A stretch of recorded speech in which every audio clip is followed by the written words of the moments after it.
Micro finance lender स्पंदन स्फूर्ति finance limited की founder और मैनेजिंग डायरेक्टर पद्मजा रेड्डी ने CNBC टीवी 18 को बताया कि केरल का फेडरल बैंक इस NBFC को खरीदना चाहता था, लेकिन केदारा कैपिटल ने इसमें दिलचस्पी नहीं जताई। इस महीने की शुरुआत में ही पद्मजा रेड्डी स्पंदन स्फूर्ति से निकल गई थी। कंपनी छोड़ने की वजह स्पंदन स्फूर्ति के सबसे बड़े निवेशक केदारा कैपिटल के साथ मतभेद रहा। कंपनी के फाउंडर और सबसे बड़े निवेशक के बीच में मतभेद एक्सिस बैंक के साथ प्रस्तावित डील को लेकर हुआ। इस डील के बारे में फाउंडर रेड्डी का मानना था कि स्पंदन स्फूर्ति की वैल्यूएशन कम की गई है।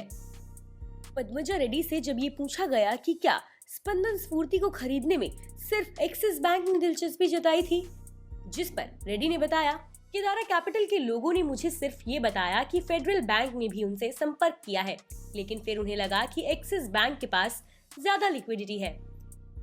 हालांकि रेड्डी का कहना है कि केदारा कैपिटल ने फेडरल बैंक के साथ डील की संभावनाओं को ठीक से नहीं खंगाला, जबकि एक्सिस बैंक डील पर बातचीत करने के लिए एक्सक्लूसिव एग्रीमेंट चाहता था। पद्मजा रेड्डी ने बताया कि क्यों फेडरल बैंक के प्रपोजल पर गौर नहीं किया गया। उन्होंने बताया वो लोग एक्सिस बैंक को लेकर ज्यादा उत्साहित थे, लेकिन लिस्टेड कंपनी होने के नाते मार्केट की भी संभावनाओं पर गौर करना जरूरी है, क्योंकि हमें मार्केट के निवेशकों के साथ ठीक रहना है। इसी हिसाब से काम पूरा होना चाहिए था, लेकिन दुर्भाग्य से पूरी प्रक्रिया निवेशकों को ध्यान में रखकर नहीं की गई है। पद्मजा रेड्डी ने आगे बताया, एक बैंकर की नियुक्ति की गई थी। उन्होंने मुझे बताया कि एक्सिस बैंक चाहता है कि कंपनी उसके साथ डील के लिए एक्सक्लूसिव एग्रीमेंट करे। हम प्रोसेस शुरू नहीं कर सकते थे। इस डील के बाद हम बोली लगाने वाली दूसरी कंपनियों के साथ बातचीत नहीं कर सकते थे। उन्होंने कहा कि वे फेडरल बैंक के साथ बात नहीं कर रहे हैं, क्योंकि उसके शेयरों में इतनी लिक्विडिटी नहीं है जितनी एक्सिस बैंक के शेयरों में है। वे इस डील में तुरंत कैश हासिल करना चाहते थे।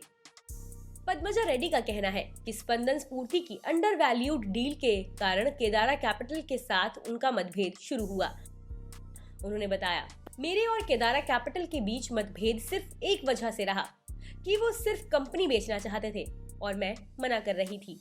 उन्होंने आगे बताया, केदारा कैपिटल एक दिन उनके पास आया और बताया कि एक्सिस बैंक उनकी कंपनी खरीदना चाहता है। रेड्डी ने बताया, केदारा कैपिटल ने मुझे बताया कि उनके पास कंपनी को बेचने के अलावा कोई दूसरा ऑप्शन नहीं है। कंपनी में उनकी हिस्सेदारी 45% है और ब्लॉक डील बहुत मुश्किल है और वे हर हाल में कंपनी से बाहर निकलना चाहते थे। मैंने कहा ठीक है। इसके कुछ दिनों के बाद उन्होंने बताया कि कंपनी का वैल्यूएशन मिल गया है। मैंने जब पूछा कि वैल्यूएशन क्या है, तो उन्होंने बताया कि बुक वैल्यू का 1.6 गुना। मैं बहुत हैरान हुई, 1.6 गुना क्यों? मैं SKS और इंडसइंड बैंक के बीच हुई डील का वैल्यूएशन याद कर रही थी। मुझे याद है कि ये डील बुक वैल्यू के 4.7 गुना वैल्यूएशन पर हुई थी। एक और small micro finance company Midland micro finance में ICICI बैंक ने 10% हिस्सेदारी ली थी। ये डील भी बुक वैल्यू के 3.5 गुना वैल्यूएशन पर हुई थी। मैं बहुत हैरान थी कि स्पंदन स्फूर्ति जैसी बड़ी कंपनी का वैल्यूएशन इतना कम क्यों है। ये लोग क्यों कम वैल्यूएशन पर कंपनी बेचना चाहते हैं? उन्होंने बताया, मैंने कहा कि ये डील नहीं होने दूंगी, मैं अपनी हिस्सेदारी नहीं बेचूंगी। वे लोग इससे बहुत अपसेट थे। रेड्डी ने आरोप लगाया कि जब उन्होंने इस पर आखिरी फैसला ले लिया कि वे एक्सिस बैंक के साथ डील नहीं करेंगी, केदारा कैपिटल ने उन्हें उस कंपनी से बाहर निकाल दिया, जिसकी शुरुआत उन्होंने 1988 में की थी। पद्मजा रेड्डी ने बताया कि इसके बाद केदारा कैपिटल ने ये प्लान शुरू कर दिया कि कैसे मुझे कंपनी से निकाला जाए, ताकि वो लोग 2 महीने में एक्सिस बैंक के साथ डील कर सकें।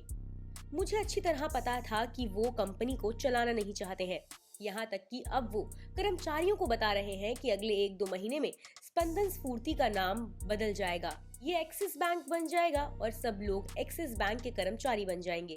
स्पंदन स्फूर्ति पिछले दिनों तब चर्चा में आई थी जब कंपनी ने बैंक की सब्सिडियरी भारत फाइनेंशियल से नए CEO और CFO को नियुक्त करने की कोशिश कर रही थी। स्पंदन स्फूर्ति ने ऐलान किया था कि भारत फाइनेंशियल के MD और CEO शलभ सक्सेना ने कंपनी के MD और CEO का पद स्वीकार कर लिया है। इसके साथ ही ये भी ऐलान कर दिया कि भारत फाइनेंशियल के CFO आशीष दमानी भी स्पंदन स्फूर्ति के CFO पद पर आ रहे हैं। हालांकि एक दिन बाद ही इंडसइंड बैंक ने इन खबरों को गलत करार दिया और कहा कि उसके अधिकारी कहीं नहीं जा रहे हैं। इंडसइंड बैंक ने कहा कि उसके दोनों अधिकारी तब तक इस्तीफा नहीं दे सकते जब तक भारत फाइनेंशियल के 84,000 लोन वसूले नहीं जा सकते। दरअसल इंडसइंड बैंक की सब्सिडरी भारत फाइनेंशियल्स ने अपने मौजूदा ग्राहकों की अनुमति लिए बिना उन्हें लोन डिसबर्स कर दिया था।